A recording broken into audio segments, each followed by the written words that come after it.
mga anak. So always nato asikasuhan atong mga anak.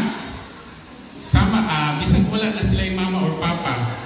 O ilabi na itong mga guardian, mga lola, kaya dili lang man ni solo parent tanan. Naapoy mga lola nga guardian, take care of your mga apo.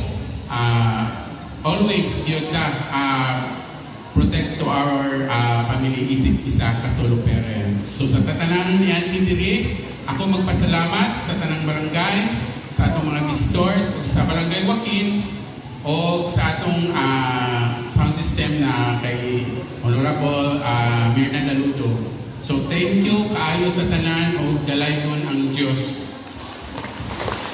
Daghan kayong salamat, Sir, no, sa imong mensahe. Sa ngalan sa tanan nga nag-organize ni ini nga programa, daghang salamat sa inyong pag-apil o paghatag og oras karong buntaga.